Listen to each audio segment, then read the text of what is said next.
The most important topic of this chapter is evolution of psychology in the world. इसमें हम पढ़ेंगे कि psychology world में कैसे इवॉल्व हुई.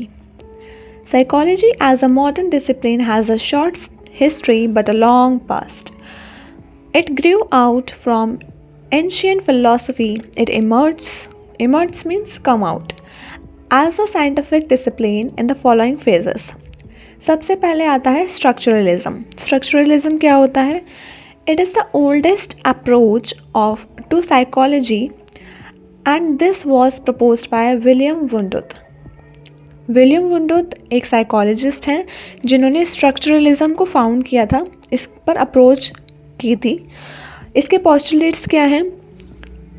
Structuralists were interested in analysis of human mind and its structure. They were interested in conscious experience and wanted to study the building blocks of mind through breaking it into small elements. Past में स्ट्रक्चरलिस्ट्स का मानना था कि brain को हम building blocks की तरह पढ़ सकते हैं. स्मॉल पीसेस में, स्मॉल एलिमेंट्स में ब्रेक डाउन करके उनकी स्टडी की जा सकती है. They use introspective methods to study mental processes and experiences. इसमें अब नेक्स्ट आता है functionalism. It is an second approach to psychology developed by American psychologist William James. देखिए, साथ के साथ जो ये साइकोलॉजिस्ट्स के नेम आ रहे हैं उनको याद करते चलिए, क्योंकि ये एग्ज़ाम्स में MCQ टाइप में तो ज़रूर आते ही हैं. इनके पोस्टुलेट्स क्या थे? These functionalists emphasized term what the mind does and functions of consciousness in adjustment to the environment.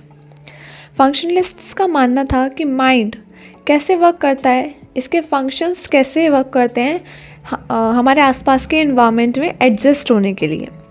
According to them, consciousness is an ongoing stream of mental process and it can't be broken into parts. They also used introspective methods to study mental processes and experiences. Next term आती है evolution of the psychology in the world में behaviorism. It was proposed by John B.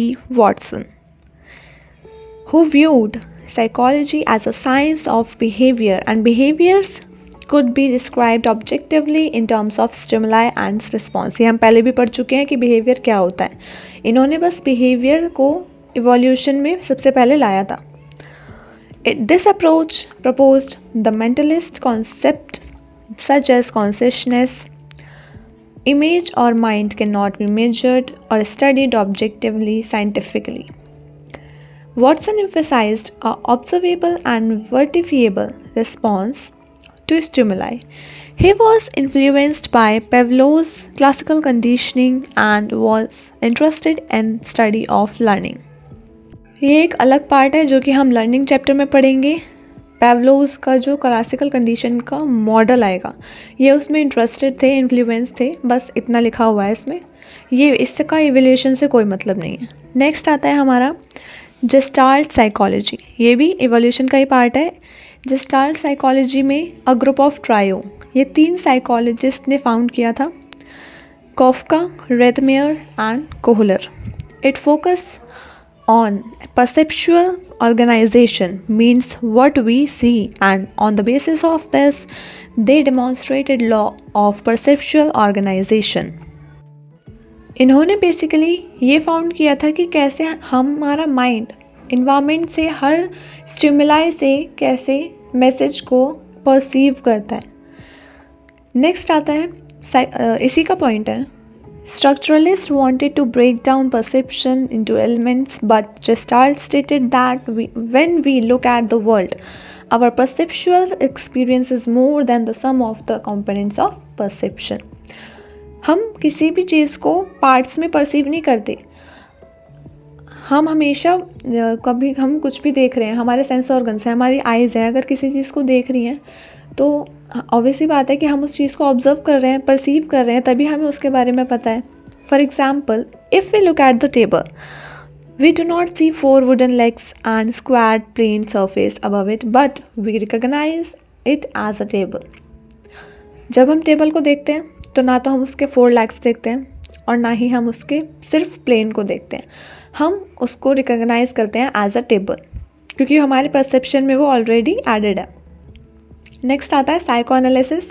इसमें 3 principles आएंगे, ID, ego and super ego. ID means which give us pleasure, ego means what is right and what is wrong, behaviour जब हमारे अंदर आ जाता है। Super ego में ethical issues आ जाते हैं। इसे फाउंड किया था डॉक्टर सिगमंड फ्रॉइड ने, जो कि फादर ऑफ साइकोलॉजी हैं।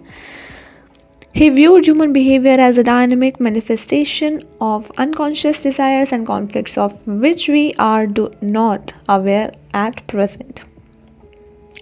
He used psychoanalysis as a system to understand and cure psychological disorders.